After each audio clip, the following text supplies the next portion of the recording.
Nah pemirsa, sore nanti Timnas Indonesia akan menghadapi tantangan berat untuk melawan raksasa Asia, Timnas Jepang, dalam laga pamungkas kualifikasi Piala Dunia. Iya, laga ini bukan hanya soal kalah menang, Valen dan juga pemirsa, tapi juga soal mental dan perkembangan tim dan serta harapan besar dari jutaan pendukung Garuda di seluruh penjuru negeri. Di atas kertas, Timnas Jepang memang unggul, namun pelatih Timnas Patrick Kluivert optimis mampu meraih hasil maksimal di laga nanti sore. Dan untuk membahas peluang Timnas, strategi dan siapa saja yang kemungkinan akan menjadi pembeda pada laga sore nanti, kita bergabung, diskusi, ngobrol, dan prediksi nih sama Bung Kesit Handoyo. Selamat pagi Bung Kesit. Pagi Jason. Pagi Bung Kesit. Pagi Valen. Oke, Bung Kesit, sebelum kita membahas soal pertandingan lawan Jepangnya, kita evaluasi dulu deh kemarin lawan China itu kan 1-0. Yeah. Itu yang kemudian menghantarkan kita bisa ada di posisi ini sekarang. 1-0 itu poin penting apa yang kemudian membuat kita unggul? Apakah kemudian bondingnya, strateginya, atau apanya kira-kira? Iya, dari kemenangan 1-0 atas China tentunya menjadi kemenangan yang penting ya Jason ya, Valen. Tapi yang paling penting adalah ternyata strategi yang dijalankan oleh Kluivert ya. Itu terbukti ampuh ya, terbukti mampu untuk bisa membuat China lebih banyak bertahan. Ya, kemudian kita mencoba untuk menekan, tapi yang jelas bahwa selain strategi yang ditampilkan oleh Kluivert ya, karena sebelumnya kan sudah ada pelajaran berharga ketika Indonesia kalah 1-2 di Qingdao ya. Dengan hadirnya sejumlah pemain lokal ya, ada Kambuaya yang tidak diduga-duga ternyata tampil sebagai starter. Kemudian juga ada Yaakob Sayuri yang juga tidak diduga-duga tampil sebagai starter, serta Egy Maulana Fikri dan Rizky Ridho. Jadi saya pikir hadirnya 4 pemain asli Indonesia di line up pertama yang diturunkan oleh Kluivert ini juga menjadi salah satu faktor juga ya, yang membuat Indonesia kemudian mampu untuk bisa menaklukkan Cina, walaupun hanya dengan 1 gol, dan itu pun melalui titik penalti lewat gol oleh Romeni. Tetap saja ya menang. Nah tapi Bung Kesit, ini kan melawan Jepang. Banyak orang yang bilang, wah berat nih kalau ranking FIFA beda jauh, ya kan? Beda hampir 100 nomor.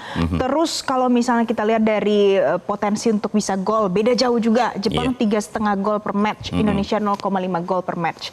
Nanti hitung-hitungannya kira-kira gimana tuh? Apakah bisa imbang, menang, atau gimana? Ya kalau hitung-hitungan di atas kertasnya memang siapapun pasti akan mengunggulkan Jepang ya.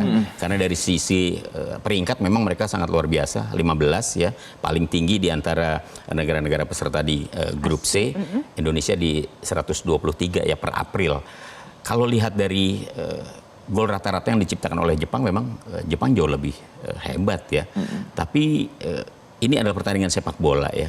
Kesempatan setiap tim sama gitu.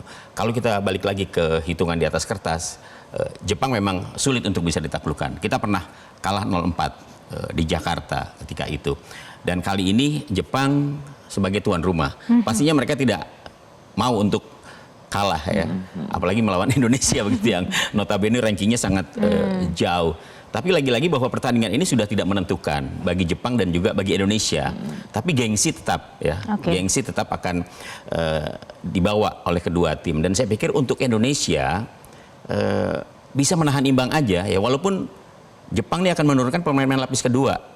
Ya, karena pemain-pemain utama mereka praktis tidak diturunkan oleh pelatih Jepang ya. Tapi Jepang lagi-lagi dengan pemain-pemain yang yang lebih banyak duduk di bangku cadangan, tapi mereka tampil di klub-klub besar Eropa ya. Jadi pengalaman bertanding mereka juga sangat luar biasa, dan semangat tidak mau kalah juga pasti sangat luar biasa dari Jepang. Kalau berbicara melawan komposisi pemain mereka yang pemain pelapis begitu ya, apakah kita bisa menerapkan strategi yang kita terapkan kemarin pada saat kita melawan China untuk melawan Jepang, atau justru ada pembeda lagi untuk kemudian bisa melawan mereka ini? Ya, karena pertandingan ini sudah tidak menentukan ya. Artinya Indonesia sudah aman untuk ke round keempat. Jepang juga sudah memastikan diri lebih awal lolos ke Piala Dunia. Artinya pertandingan ini memang bagi kedua tim menurut saya menjadi ajang yang sangat penting untuk, kemarin Kluivert bilang bahwa dia akan mencoba menampilkan strategi yang berbeda. Boleh saja ya itu dilakukan untuk bagaimana kemudian melihat potensi dari tim nasional Indonesia. Jepang pun juga seperti itu. Mereka akan mencoba untuk lebih mengoptimalkan pemain-pemain lapis kedua yang belum mendapatkan menit bermain atau menit bermainnya sedikit.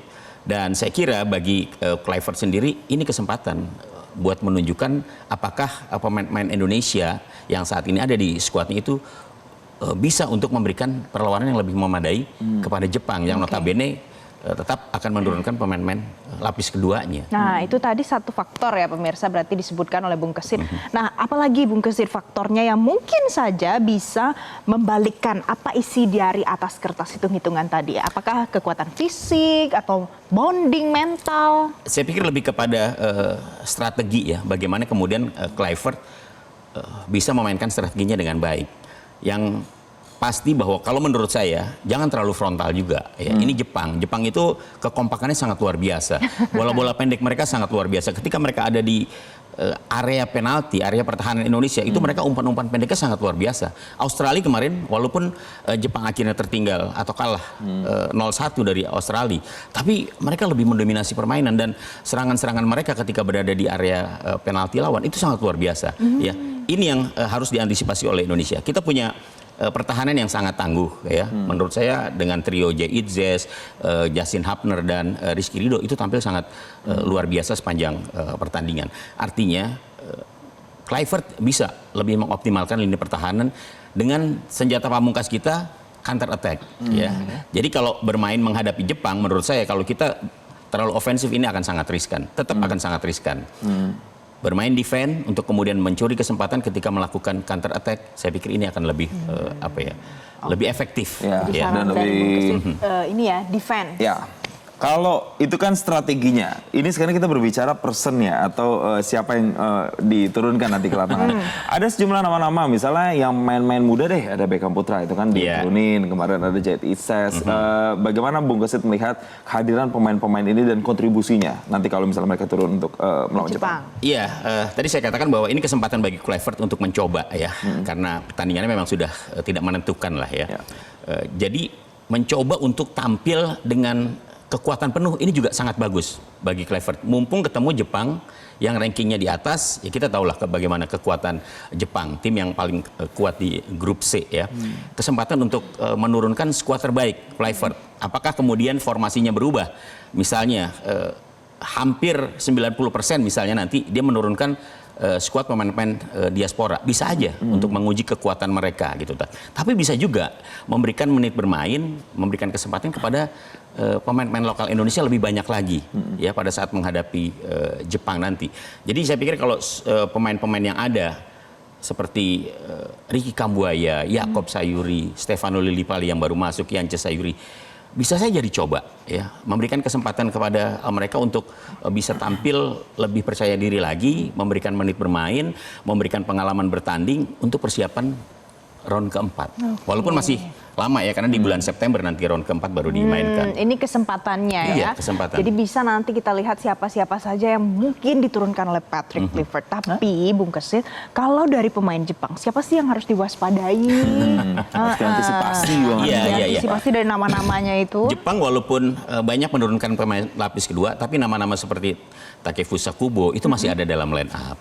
Wataru Endo masih ada dalam line up ya. Walaupun memang ada banyak pemain-pemain lapis kedua ya, tapi tadi saya katakan bahwa pemain-pemain lapis kedua Jepang pun banyak yang berkiprah di klub-klub besar di Eropa. Sebut saja misalnya Suzuki, Yate Suzuki, striker mereka itu tampil bersama Brøndby, dan musim ini dia akan bermain untuk Freiburg Jerman bersama pemain Jepang lainnya yang saat ini juga sudah ada di Jepang, di Bundesliga ya. Kemudian ada juga Ohashi, pemain yang berkiprah di Championship di Liga Inggris bersama Blackburn Rovers ya. Ini pemain yang menurut saya juga walaupun baru 2 kali tampil bersama tim nasional Indonesia Jepang, tapi dia punya pengalaman yang sangat bagus di Liga Denmark dan juga Liga Inggris gitu. Artinya apa? Bahwa walaupun pemain muda, tapi jam terbangnya sudah oke bersama klub. Masih juga ditopang oleh pemain-pemain senior mereka ya.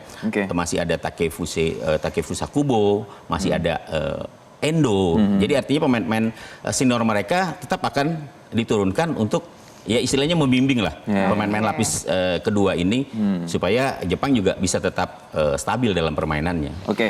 Bung Kesit, singkat saja, very quick, skornya berapa? Gini, kalau untuk Indonesia yang penting jangan sampai kalah aja lawan Jepang. Ya, karena gini, kalau kita bisa mendapatkan poin dari Jepang, nanti akan menambah peringkat Indonesia, nilainya menjadi lebih tinggi. Ya. Tapi hati-hati juga, Jepang udah 2 kali tampil tidak menang. ketika seri menghadapi Australia dan seri menghadapi Saudi Arabia dan kemudian kalah menghadapi Australia. Dua pertandingan mereka tidak bisa menciptakan gol, ya. Artinya inilah kesempatan bagi Indonesia untuk ya barangkali aja bisa Jepang. Gitu untuk ketiga kalinya membuat Jepang tidak bisa menang begitu. Semoga, we'll see ya, semoga nanti ya. kita nonton ya. Nanti Bung Kesit juga nonton, kita nanti update lagi pemirsa lebih lanjut. Terima kasih loh Bung Kesit hari ini sudah datang ke studio Metro TV, kita bahas soal bola nanti sore.